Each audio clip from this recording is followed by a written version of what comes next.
Aïcha, on fait place à l'immobilier tout de suite à mon point Covid di ñëw laata ñu mën a dugg ci deuxième partie matinale bi dañ koy daalal moom Thiam intendant bu ko defee rek ñu daal di mu daal ñu faram fàcceel wàllum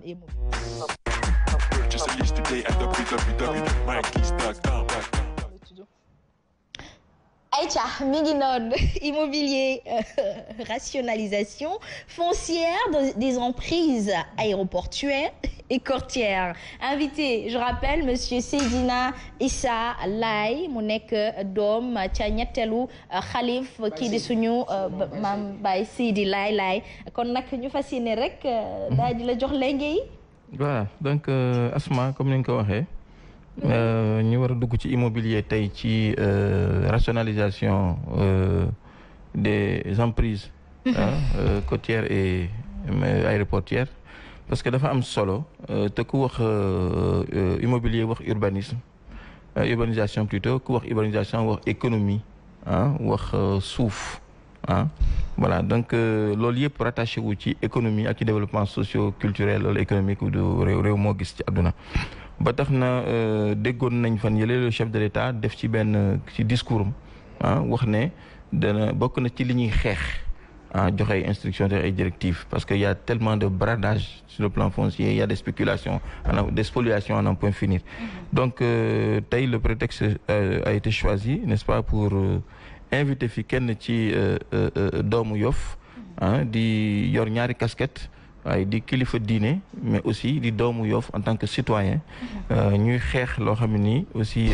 bokk na ci ay droits yi nga xam ne nii ñoom la moo leen soxal parce que il faut pas oublier que ñoom dañ leen a fekk si ñu joxe seen suuf tey jii kii ñu invité nii baajuróom moo joxe woon Parcelles Assainies unité 1 ba 26 ak aéroport bi ak yu demee noonu donc ñu bàyyi ko mu présenté wu wax ñu tey lan moo waral toog ay taxawaayam fii incha allah.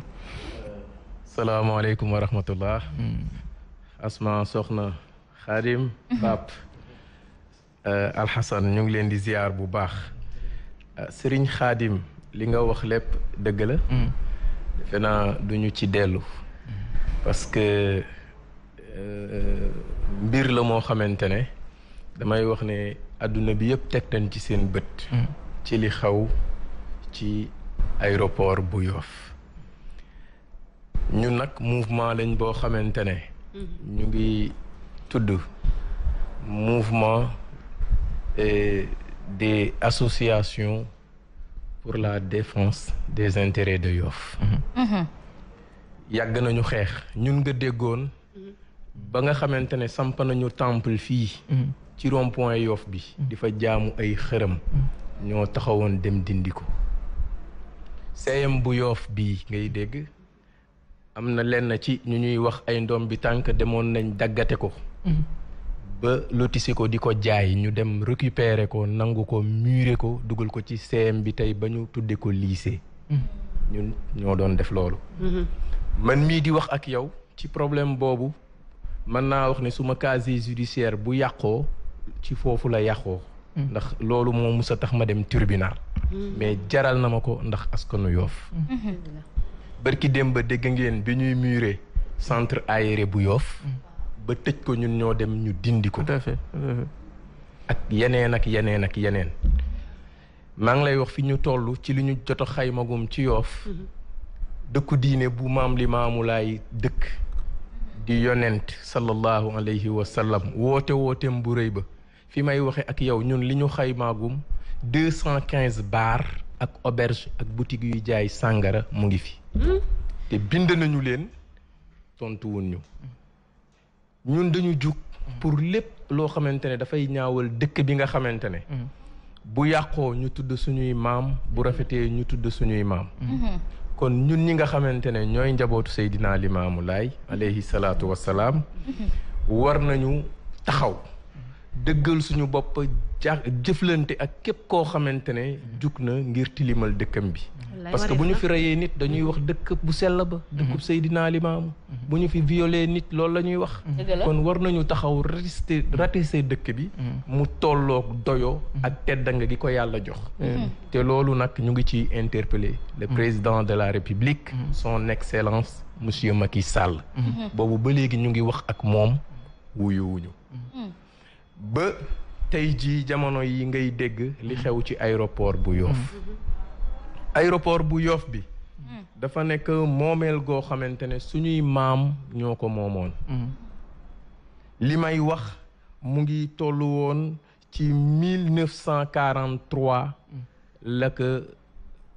tubaab bi jëloon ci maam yi. nga dégg ñuy wax ay réquisition jël toolu kii boole def ko titre boo xamante ne moom la ñuy wax 4407 DK. mooy aéroport bu Yoff te la taxoon maam ya joxe ko moo doon njëriñu Sénégal yépp mu nekk utilité publique. Parfait. yàlla dogal na tey jii en 2012 man ci laa toog ak maître Abdoulaye Wade ci deuxième tour yi ma wax ak moom xamal ko ne na delloo Yoff seeni suuf ñi ma àndaloon ñu ngi may dégg keroog mu wax ma ne ma bu ma jëlaatee réew mi dinaa delloo lébu gi yépp seen alal maître Macky Sall président de la République bi muy ut réew mi yéen ñëpp dégg ngeen ne bi mu defee campagne am jaar Wakaam dugg Ngor ñëw ba toll ci piste bi dafa joxoñ maître Abdoulaye Wade ci mauvaise gestion yi nga xamante ne mu ngi koy amal ci aéroport bi vidéo yaa ngi fi nga dégg mu ne ko bàyyiwul marché bàyyiwoo daral buñ la joxaatee réew mi nga toj kër yi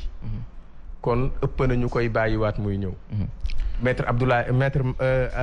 Macky Sall moomu tey di président de la République moo ñëwaat ci réew mi jël suuf soosu nga xamante ne mooy suufu lébu yi ñu doon na ko ci seeni maam mu ak waa këram ñu def bradage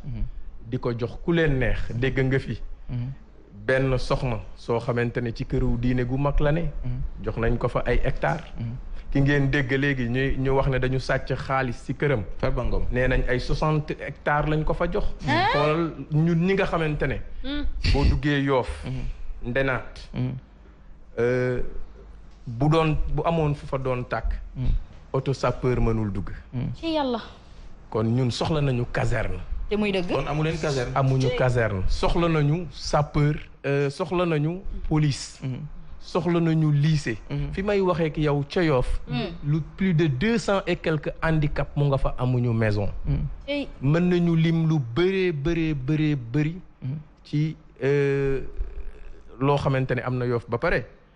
man bu mu doon damay xool fi ma bokk amaana du ma wax parce que adduna du dox du yàgg ba géej gi songa suma maam déedéet waaye la nga xamante ne mu nga ca biir Yoff géej gaa ngi avancé di lekk kër yi mool yi mënuñu dem Tivaouane Peulh di fa jënde kër xëy suba war a ñëw Yoff jël Sénégal dugal ci biir géej moom day metti kon tey aéroport boobu bu fekkee ne délogé nañ ko yóbbu ko Diass ñu gis ne président ak yi nitam ñu ngi jël suuf soosu di ko caxatee di ko séddoo ci seeni biir di ci joxe ay 7 hectares nga mu neex la rek nga xool nit rek mu neex la nga jox ko ci 1 hectare jël kilif waaw sama xarit ñu ngi pasare alalu lébu gi te booba ma bëgg la poser benn question parce que aussi ni ma la déggee mooy seen problème yéen mooy problème mu ñàkk infrastructure sociale de base moom ngeen amul ba tax na ngeen di revendiquer une part quand même de l'emprise mais on parle de combien d'hectares en ce moment nii ñaata hectares moo fa nekk ak yéen ñaata hectares ngeen soxla. aéroport bi yëpp mu ngi toll woon ci 800 et quelques hectares. nguur gu ñëw séddoo. nguur gu ñëw séddoo ak say xarit ak say soppe dem. ba fii may waxe ak yow mu ngi noonu. moo tax ñu ne nañ ñu jox 250 hectares. ñun waa Yoff. parce que 250 hectares yooyu doyuñu. ngir dëkkal population bu Yoff ngir ñu defaat lotissement boo xamante ne nit ñi ci environnement bi ñu nekk dina mën a dal dinañ mën a dund gox goo xamante ne dina am stabilité justement mais est-ce que jokkaloo ngeen ci est-ce que am ngeen ay démarches yu ngeen def parce que aussi c'est bien boo ñëw ci plateau bi wax ko mais est-ce que dox ngeen comme ni Asma di faral di wax. balaa ngaa kaas da ngay jaar fi nga war a jaar bi yëpp ba pare est-ce que jaar ngeen fi nga war a jaar dem gis président wala waxtaan ak autorités locales yi fa nekk impliqué aussi autorités religieuses comme jaraaf yi coutumières yi ainsi de suite est-ce que loolu def ngeen ay démarches yu ngeen ci def. waaw xam nga mouvement bi. 9 mois ngi nii ñuy liggéey ci loolu. maanaam dañu ko def information. di fëgg bunt yi. parce que lépp looy def ci say mbokk nga koy jiite. dëgg la. dem nañu ci comité d'exécution yi. jaraaf yi nekk Yoff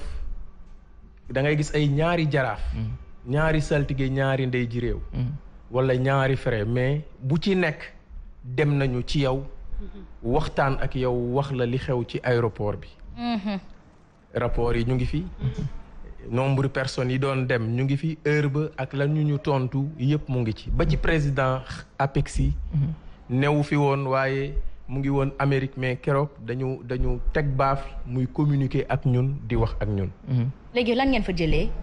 seen diggante ak ñoom. bañ fa jógee it bind nañu. ki nga xamante ne mooy suñu kilifa. yàlla teg ko ci mairie bu Yoff muy le ministre Abdoulaye Diouf Sarr. mais bi ñu ko bindee tontuwuñu. est-ce que du mbas mi ko jàpp. ñaareel bi même tournée yi ñu doon dem. ku ñu dem ci ñoom wax nañu la ne kat bind nañu ministre bi. pour mu recevoir ñu. boo ci mënee jàpp ngir mu recevoir ñu def ko uyuwuñu. kon ñun la ñu war ak moom def nañu ko. xam nga lu ñu dégg. ajjuma bi passé. moom waa Ngor de ñu ngay jóg di def ay manifestation di def ay marche seen maire jiitu Ngor topp ca gannaaw waaye moom gàntul na loolu population Yoff bi ko fal yemul ci loolu mu bañ ne du recevoir mouvement bi parce que reconnaître ko waaye ñun ñi ko fal bu ñu reconnaîtreul ñun ay doomu Yoff lañ war nañu mën a reconnaître parce que benn doomu Yoff bu jugee laaj ko compte moom Abdoulaye Diouf Sarr ci aéroport bi war na ko tontu waxatuma la ak mouvement des associations pour la défense des intérêts de Yoff yamul ci loolu ajjuma moom ministre bi moo woolu waa Ngor waa Ngor demandé wuñu ko audience de moo woolu waa Ngor ministère am recevoir leen waaye yàq Yoff xas Yoff lu mel ni xeme ne juboowuñu duñu ànd nekkuñu benn si suñuy nawle yoo xamante ne waruñu bu ñu jubóowul woon sax waruñu ñu xamal dara. am na ñoo xamante ni ñoo ngi wax ne tous ces scandales sur scandales c'est parce que les auteurs n'ont aucune crainte ils savent que le président les protège est-ce que xel tamit mënul nangu boobu xalaat mu jugee ca suñu ñu bokk askan gi di Omar Diouf dafa ne li nga xamante ni mi ngi fii génn bés bu ne rek bu ca scandale dafa fekk ne ñi koy def dañoo am wéeruwaay am yaakaar ni président Macky Sall du leen puni du leen teg loxo du leen teg daal waaye dañu moytu li buy de wax na dëgg parce que xam nga lan moo tax wax na dëgg parce que 13 Faye ci Macky Sall la bokk yëg ngeen ne parcelle bañ ko fa joxoon mu am problème ak agent SDE bi ci affaire u ndox mu yuuxu ko waaw ci la affaire bi feeñee sax. ci la affaire bi feeñee ba ñu téye agence su SDE. kon tey jii damay ñaan le président de la République Macky Sall. waaw loolu mooy doon sa mot de fin. waaw dama koy ñaan bu fekkee ne mu ngi ñuy dégg. li nga xamante ne mooy wàllu administration lu mel ni préfecture. lu mel ni gendarmerie. nga xamante ne dañu am ay mandat yoo xamante ne dafay jeex te duñu leen renouveler yi changer na tàmbalee ci loolu parfait nay changer parfait parce que mbir mi dafa dem ba am lobby bu nekk ci biir ñaareel bi ñu ngi ñaan le président de la République mooy nu mu gën a gaawe nañu recevoir ñun mouvement bi ngir ñu wax ci mbir yi nga xamante ne mu ngi am ci Yoff. mi ngi noonu merci beaucoup pour la première équipe on va au ministère de la santé bu ko defee ginnaaw loolu ñu changer équipe merci beaucoup